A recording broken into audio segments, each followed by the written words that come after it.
Morrowind is a game that holds up quite well given its age, with an interesting main story and an RPG element. It's held back by dated design choices that are hard to overlook, even when trying to meet the game at its level. But it is a must play Elder Scroll games for RPG fans. Let's talk about the story from the beginning. The beginning of the Morrowind is simple enough.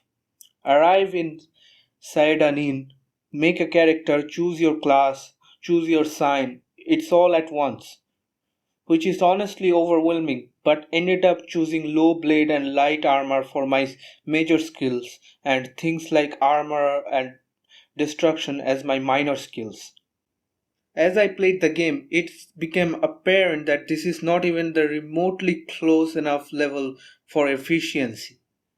But the game doesn't scale levels with you, so it's not a very big deal.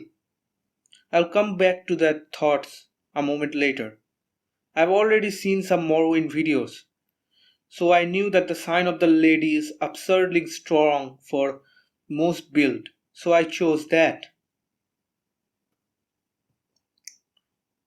Once you leave the conscious office, you are free to do whatever you want. Of course, at level 1, going to Balmora was the only thing I was considering. It is suggested to take a Silt Strider by quite a few NPCs, most likely to introduce the fast travel system. But it is an inferior way to start as a new gamer. But it is an inferior way to start the game as a new player. The Silt Strider is also the opposite direction of Balmora, so I actually don't even know where the Silt Strider was in Senadin until I returned it later in the game. Regardless, I was heading north. Immediately, a wizard falls from the sky with the scroll of Icarian flight. This is such a good introduction to how absolutely insane this game can be, and a funny way to do it. I'm sure everyone saw this, used a spell, and jumped to their death halfway across the map. The movement and introduction of the combat. On the road to Balmora, you get to experience the finest details of the traversal in Tamriel. Not really. Early to mid game movements is garbage. You have the option to either move at a meddling pace and draw all your fatigue, or move at a glacial speed and restore it slowly over time. Sprinting, if you ever call it that, puts a damper on every next thing you encounter, like the combat. If you don't want to move like a snail pace across the map, get ready to be fucked by the low stat combat along the low fatigue. Morrowind uses the dice roll combat system, which by itself is fine. It takes your stat in the weapon you're holding, your agility, your luck, and your fatigue to determine if the attack hits or not. Until you hit around 50 in your open stats, prepare to have most of your attack whip. And if you even seen sprinting everywhere, and if you even been sprinting everywhere, prepare to struggle the most basic enemies in the game. I don't have an ounce of kind words to say about the combat until the mid game. As a newer player, this system sucks and it actively punishes you for moving barely at an acceptable speed. And maybe you're thinking that dice rolls was the thing back then, but not really. Like Gothic came out 1 year earlier than Morrowind and had a better combat system, which doesn't rely on dice rolls.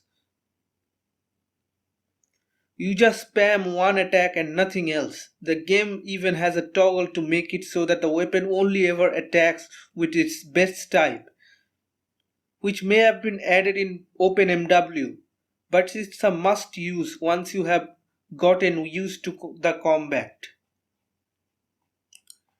In terms of story, I spent a lot of yapping, and I haven't even reached the Balmora yet. When you get to Balmora, you ask around to find the location of Caius Cosardis, a member of Blades. Asking you to find someone who is a common thing among many quests in this game. And for some of them it is fine, but there are few quests where only couple of specific people in the town who actually give you any information. So you run around to the NPC until someone finally has a new dialogue. After talking to Caius, you are quickly tasked to talk to other members of the Blade. But here's the big difference between newer Elder Scroll titles and this one. There is no quest marker. The best you will get is sometimes you get a marker on your map of the location, but that's it. Finding the object of the quest is still up to you. When Caius gives you the blade location, it is put to your journal as a set of directions, like there are in the house in the northeast of the town, this or that. This adds to a lot of learning of the layout of the towns and orienting yourself in the world. It can be frustrating when you go to a location with a lot of NPCs and building, building, looking for one person you may find that lets you complete the quest. Caius tells us that you can be potentially a Navarian, a reincarnation of Naravar, a Dunmer hero of old which are taken to Morrowind at the beginning of the game. We must speak to the other members of the Blade to ask about the Naravar prophecies and the sixth house. The sixth house is a disgraced house like Halu or Telvanni, led by Dagoth, your main antagonist. Dagoth Ur has been spreading corpse disease and sending mad dreams to all peoples of Vvardenfell. There are quite a few things you have to prove yourself, but first, Caius want us to do some quest and join some guilds. A good and a slow start to the story that specifically asks us to check out the other content without forcing us into it. In terms of guild and questing, in Balmora there are quite a few guilds that let us join, like the Fighters Guild, the Mages and the Thieves, and House Halu. While I did join up with all of them, the only quest I did were the Fighters Guild and the Mages Guild. Both of the guilds mainly asked for the fetch quest to go talk to somewhere or kill someone there. One of the earlier quests of the Fighters Guild has you get to the code book from a bar in Balmoras where the Thieves Guild is located. But this quest is very odd. I looked up to the quest and you can get the book if you're not on the Thieves Guild, and you raise her disposition or taunts her until she attacks you and kills her and get the book. You're going to do a lot of this type of quest in Balmora and many other areas in the game. On a side rant, the journal. I thought I wanted this. Like, it is what I wanted in Elden Ring. And for Elden Ring, it would definitely work. But in Morrowind, so many quests, so many damn pages in the journal, having to open the list of quests every time I open the journal and never saving the page I was looking for is annoying, especially once you have few quests going at the time and you have to scroll down dozens of pages to remember which quest is which and choose the list. I tried to find a journal mod, but it either doesn't work with OpenMW or was too outdated. In becoming overpowered, it is very easy to get overpowered very quickly in the game. Not even on purpose. The Fighters Guild in Balmora sells a Dwemer Jink blade for 300 GP and it completely breaks the game. Enemies is a little tough. Swap to Jinx Blade and paralyze for 10 seconds. Wail on them with your main weapon and rinse and repeat. Enemies don't get magic resist until later.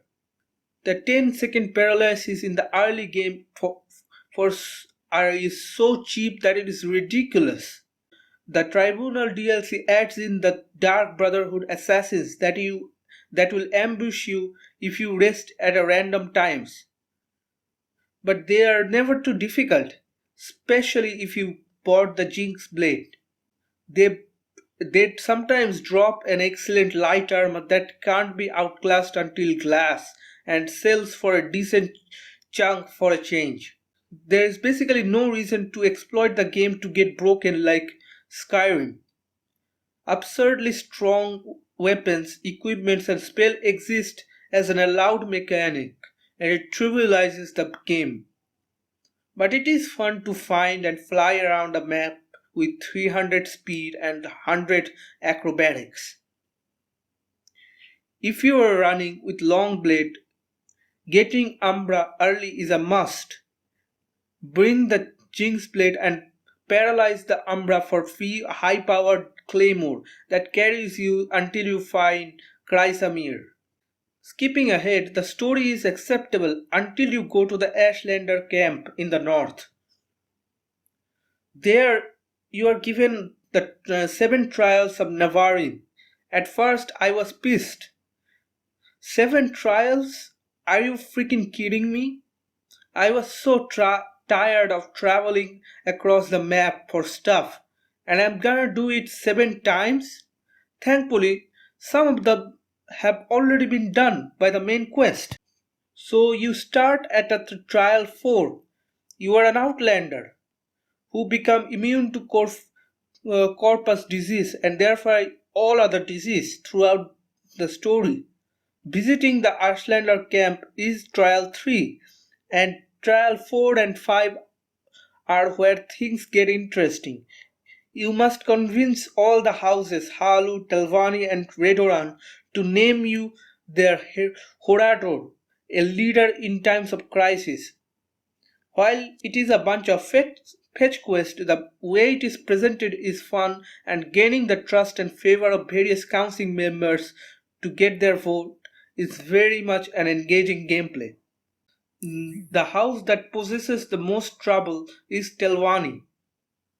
At least from the gameplay perspective, most of them can be bought with bribes, but it is trivial at this point in this game to drop a few thousand golds on it. However, one of them will not accept you no matter what.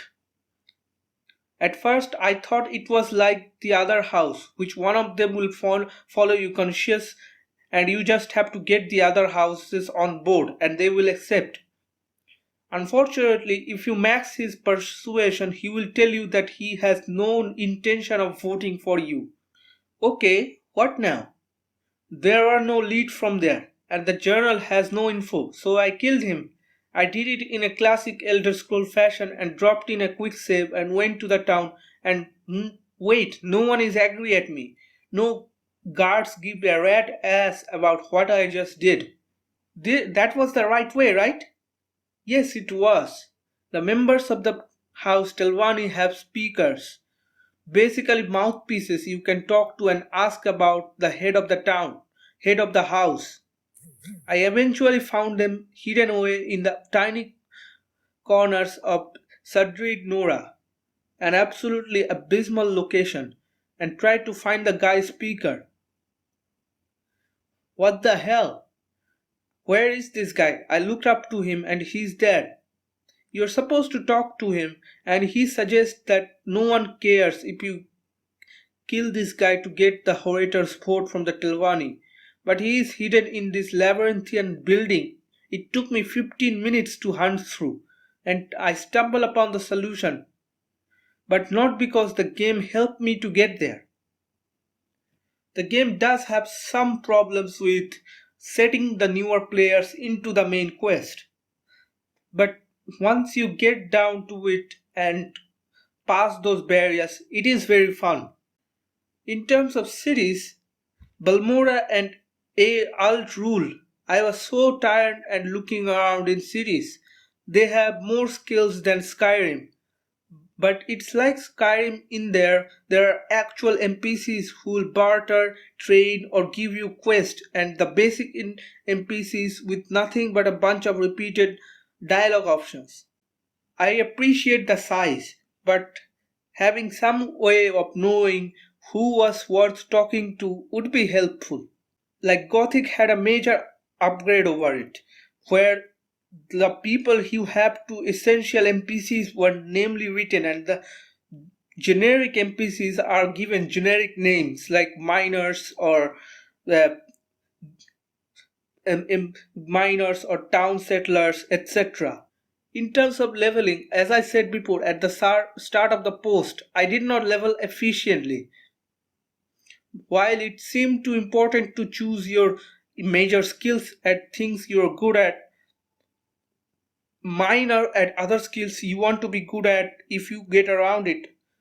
That's not really the case. The best way to level is to make sure you hit +5 in at least 3 main stats that you want to level up. Then use one of the skills to get the level up to progress. Major and minor skills are the only ones that added progress to your game. So you want to at least have one skills to dump in your trigger level up when you want them. You don't want to trigger level ups from the skill that are frequently gets leveled in gameplay like the blade skills or acrobatics unless you want to manage in time to put it alongside your additional skill increases. It is a clunky system, and with some tweaks, I think it would be vastly superior to Skyrim. In terms of open world, the game has some of the best open world I have ever seen. Like all the houses are believable and they poses a variety of quests to your journey and are memorable. In terms of music, Jeremy Souls 10 to 14 music that goes on a loop on a background is kind of repetitive but is soothing because this music doesn't really disrupt the flow of the gameplay. In terms of traveling, I feel like in while there are no fast travels, silk striders, boats, and teleportation are the main ways to get around. And once you learn where to connect where, it's a fun routing everything quickly in your head as you plan your trip for the next quest.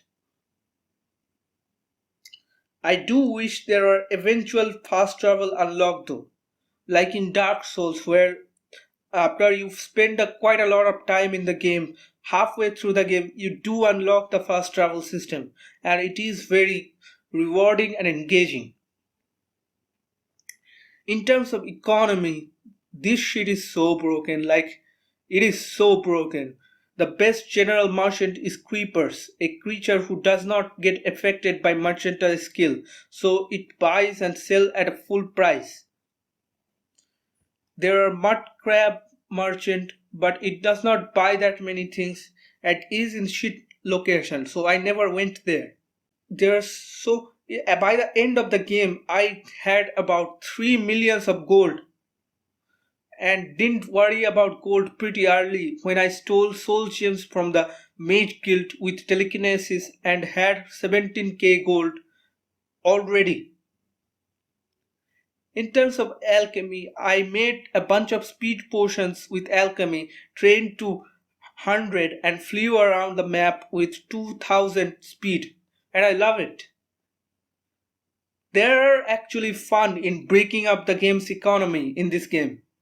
You just have to be dedicated enough to put a time in this game, and you can easily break the game if you really want it. Whoever put the bone walkers in this game should stop touching the game design. It is an obnoxious enemies and very anti-fun. Even though I love Morrowind, I do think there are certain things that the future Elder Scrolls game did it better, like Skyrim did the enchanting much better. I like the idea of weapon and armor having limited space for enchanting. Skyrim's less restrictive system is smoother to use, but it needs some limits like in Morrowind. Overall, in my final thoughts, while a product of its time, it holds up very well and offers a unique experience. It is impressive how different all the other Elder Scrolls games feel and things they change up. My favorite part of this game is that it lets you get away with and without exploits. It fully lets you push the game to its limit without ever feeling like you are abusing the game in an unintended manner. I think this game is a must play for Elder Scrolls fans and RPG fans. Like some of the parts really show their age, like the character models and the graphics. But it is a very forward thinking game in many aspects. I don't think older game like this deserve to be scored.